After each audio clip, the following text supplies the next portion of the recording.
Oke, bismillahirrahmanirrahim. Assalamualaikum warahmatullahi wabarakatuh. Bertemu lagi dengan saya Pak Yanto di channel YouTube saya Yanto Tanjung, channel belajar bahasa Inggris secara mandiri dengan moto dari Unja untuk Indonesia. Bagi yang belum kenal, saya adalah dosen bahasa Inggris di Universitas Jambi. S1, S2, S3 saya pendidikan bahasa Inggris. Saya pernah kuliah di tiga universitas di Australia, Flinders University, Murdoch University, dan Edith Cowan University. Saya penulis lebih dari 20 buku. Ini adalah salah satunya, masterpiece saya. Alhamdulillah menjadi bestseller nasional ya. Dulu dijual di Gramedia dan Shopee sayangnya sudah habis. Tetapi bagi yang ikut kursus TOEFL dengan saya secara online via Zoom itu dapat gratis nantinya berupa PDF. Saya punya kursus TOEFL ITP online via Zoom setiap bulannya mulai tanggal 5 sampai tanggal 24. Berturut-turut ya, 20 hari berturut-turut, 8 sampai setengah 10 malam. Jadi 1 jam setengah materinya di Longman Introductory for the TOEFL Test. Bisa diskusi langsung dengan saya, bisa WhatsApp, bahkan bisa dapat tambahan Zoom, ada konsultasi beasiswa gratis tanpa batas waktunya, termasuk mendiskusikan motivation letternya, latihan wawancara, dan apapun yang terkait dengan bahasa Inggris. Nah itu. Kemudian saya juga punya kursus di website saya yantotanjung.com, silahkan dicek. Itu ada video yang bisa adik-adik beli ya. Itu ada 19 video, ada pre-testnya juga, ada post-testnya, ada tes simulasi, dan itu semuanya tidak termasuk dalam pembayarannya. Kami juga bekerja sama dengan penyelenggara TOEFL resmi yang biayanya 600.000. Nah itu. Oke, saya kira demikian kita lanjutkan. Nah, kali ini kita sudah sampai membahas eh, ini ya, soal skill 39 sampai 42. Tapi ini khusus written expression saja. Menjawab mana yang salah. Itu ada di buku Longman Preparation halaman 188. Ada di profil saya di YouTube. Ini bisa di download ya, gratis. Sebaiknya Dede jadi anggota aja dulu. Cuma 20.000 rupiah kok. Nah, mari kita lihat. Nah, jadi yang saya ingatkan berkali-kali kalau ada soal-soal kayak gini, langkah pertama kita cek subjek dan verbnya. Langkah kedua, cari kata kuncinya gitu. Ingat bahwa semua yang digarisbawahi satu diantaranya ada yang salah. Semua yang tidak digarisbawahi kata-kata itu benar. Kata bantunya, setiap soal ada kata bantunya. Bisa digarisbawahi, bisa juga tidak. Mari kita lihat contohnya yang nomor satu. As a compilation of useful details, a weekly magazine comments itself in several respects. Ini OP, objek preposisi, ini OP juga. Ini nggak ada masalah. Useful details, ini adjective, ini noun. Nah, ini subjeknya. Kemudian ini verbnya. Subjeknya tunggal, verbnya tunggal. Berarti nggak ada masalah juga. Sekarang kita cari, ini adjektif ya yang pakai li, kita cari kata bantunya. Nah, berdasarkan skill 39 sampai 42, kata bantunya several. Several itu artinya beberapa. Kata benda yang sesudah several harus jamak. Dapat dihitung dan jamak. Jadi harusnya ini respect. Karena ini tunggal. Nah, begitu langkah menjawabnya. Tidak diterjemahkan. Boleh aja memeriksa yang di garis bawah ini salahnya apa ya, ini salahnya apa ya. Tetapi kalau ada kata bantu akan mempercepat kita menjawab. Oke, nah kata misalnya kayak itself, ini mengacu kepada apa ya? Magazine, nggak ada masalah. Kalau themselves mungkin salah. Number two, through aquaculture or fish farming, more than 500 million tons of fish are produced each year. Ini OP, eh, sama, subjeknya million tons of ini, subjeknya jamak, verbnya juga jamak, nggak ada masalah nih are produce. To be diikuti verb three juga nggak ada masalah. Nah, ada kata bantu yang lain itu each. Each itu harus diikuti kata benda yang tunggal. Each year mestinya, bukan each years. Number three, the legal system has much safeguards to protect the right of a defendant to an impartial jury. Ini subjeknya, ini verbnya nggak ada masalah. Kata bantunya apa? Much. Much ini untuk kata benda yang tidak dapat dihitung. Safeguards-nya dapat dihitung. Dan jamak. Buktinya ada S-nya. Berarti nggak cocok much, harusnya many. Jadi kalau kata bantunya di garis bawahi biasanya dia jawabannya. Kalau tidak di garis bawahi kata bantunya biasanya kata di sebelahnya jawabannya. Kata bantu yang lain ada an, tapi jurinya tunggal, nggak ada masalah. E, tapi defendernya tunggal, nggak ada masalah.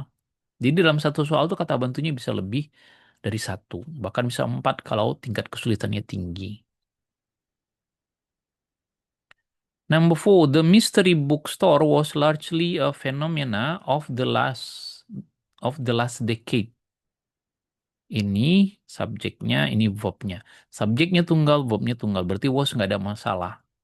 Was largely a phenomena. Ini ingat adik-adik kata bantunya a. Fenomena itu bentuk jamak dari fenomenon. Kriteria, criterion. Nah, karena dia tunggal, harusnya bukan fenomena, fenomenon. Kata bantunya ini, e-nya sudah pasti benar karena tidak digarisbawahi. Jadi kadang-kadang kata yang tidak digarisbawahi bisa menjadikan acuan untuk menjawab soal yang benar. Kayak gini tadi ya, subjeknya tunggal, was-nya juga tunggal, nggak ada masalah.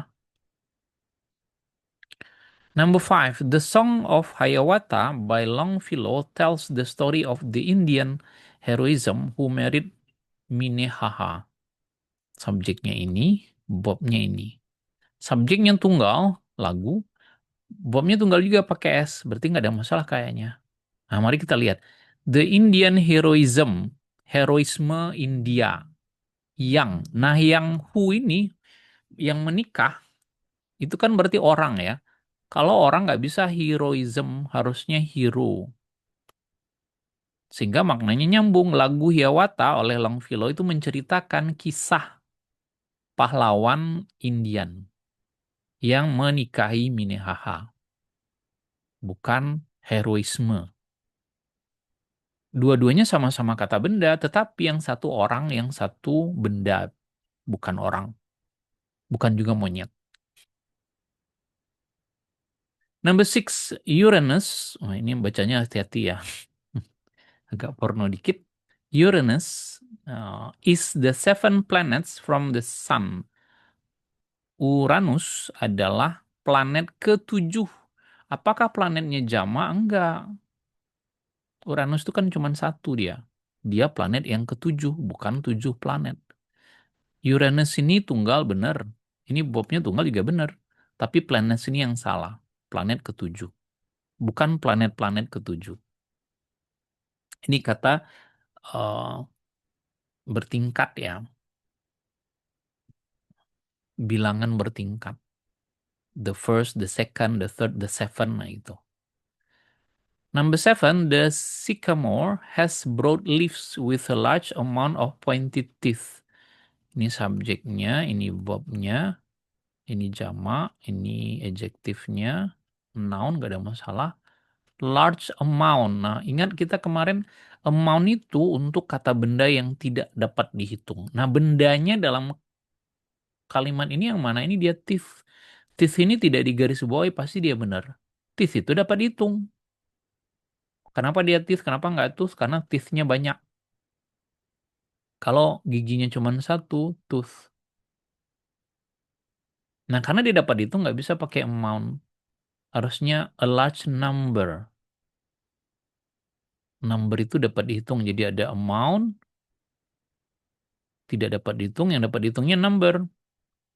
Ada much, tidak dapat dihitung. Yang dapat dihitungnya many.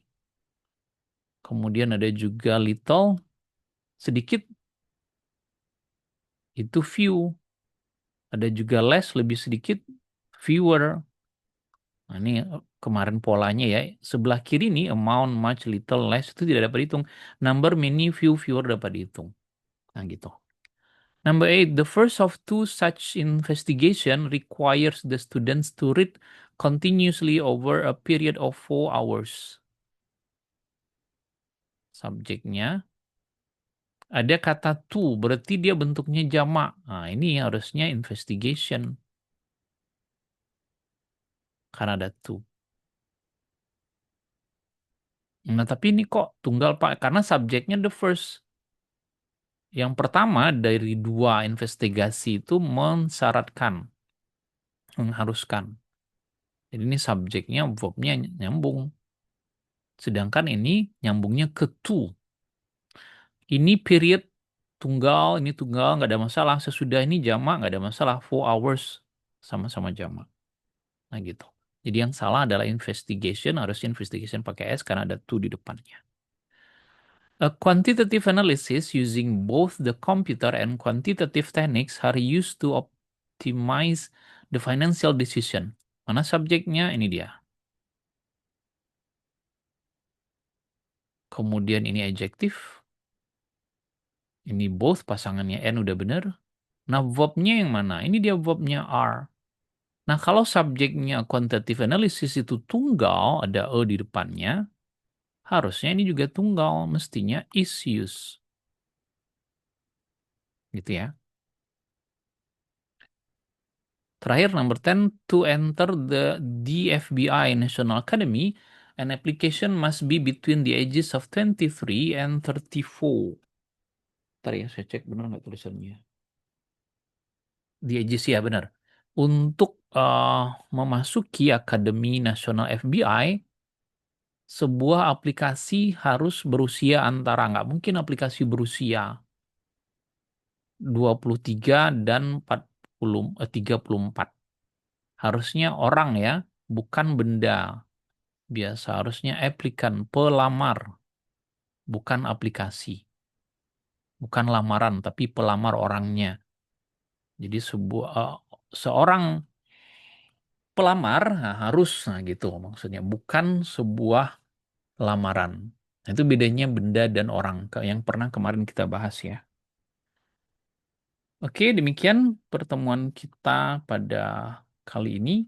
Jika ada komentar, silahkan tulis di kolom komentar atau pertanyaan ya.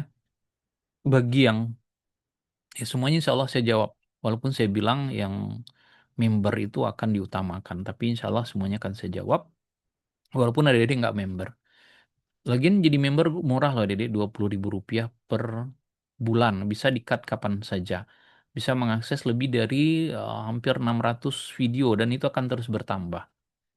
Bisa tanya jawab, dapat PDF, ada buku PDF, ada PowerPoint juga, ada audio dan banyak lagi. Oke, thank you very much. See you, goodbye. Assalamualaikum warahmatullahi wabarakatuh. Bye.